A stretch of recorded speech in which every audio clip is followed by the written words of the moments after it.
हाय, आज आपण सत्कर्माविषयी बोलणार आहोत, म्हणजे on generating good Karma. Friends, आपल्यापैकी प्रत्येक व्यक्तीला सत्कर्माची माहिती आणि महती ह्या दोन्ही गोष्टी माहिती आहेत, पण तरी सुद्धा काही जण सत्कर्म करण्यासाठी किंवा गुड कर्म निर्माण करण्यासाठी किंवा करण्यासाठी एखाद्या ओकेशनची वाट बघत असतात किंवा एका ठराविक वेळेची वाट बघत असतात। जसं सॅलरी झाल्यावर डोनेट करेन, एखादा वाढदिवस असेल तेव्हा काहीतरी कुठेतरी आश्रमात जाऊन डोनेट करू, किंवा पितृपक्षामध्ये आपण काहीतरी लोकांना अन्नदान वगैरे करू असं। तेव्हा असा दृष्टिकोन असणं हे चुकीचं नाहीये।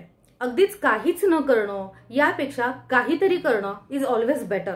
जसं एखाद्या ठिकाणी पोहोचताना प्रवासात होणारा त्रास अवॉइड करण्यासाठी किंवा त्यात होणाऱ्या अडचणी टाळण्यासाठी आपण योग्य ते वाहन निवडतो, योग्य त्या सुख सुविधा घेतो, जेणेकरून आपला प्रवासामध्ये त्रास कमी व्हावा किंवा आपला प्रवास हा सुखदायक आणि आरामदायी व्हावा।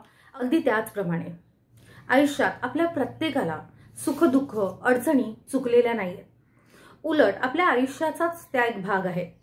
आणि काही वेळा काही एक्सपिरियन्स सोलच्या प्रोग्रेससाठी, सोलच्या इव्होल्यूशनसाठी खूप गरजेचंही असतं।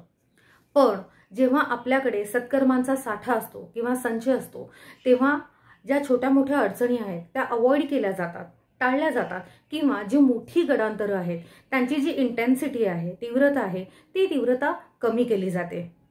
आणि म्हणून जेव्हा जेव्हा संधी मिळेल तेव्हा तेव्हा किंवा रेग्युलरली सत्कर्म किंवा दानधर्म करण्याची सवय ठेवा।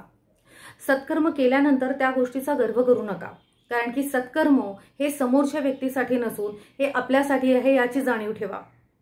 आणि म्हणून तुम्ही अशी काही मोठी मंडळी किंवा साधू संत पाहिली असतील की जे इतरांना हेल्प करत आहेत किंवा इतरांवर परोपकार करत आहेत, पण तरी सुद्धा ते त्यांना वरून थँक्यू सुद्धा म्हणत आहेत किंवा त्यांचे आभार व्यक्त करत आहेत।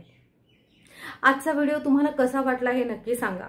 आवडला असेल तर याला लाईक करा आणि इन्फॉर्मेटिव्ह वाटलं असेल तर तुमच्या फ्रेंड्स फॅमिली मेंबर्सला शेअर करा। तुमचा फीडबॅक आमच्यापर्यंत पोहोचू द्या, म्हणजे आम्हाला मोटिवेशन मिळतं। आपल्या चॅनलला लाईक करा, शेअर करा, फॉलो करा आणि सबस्क्राईब करा।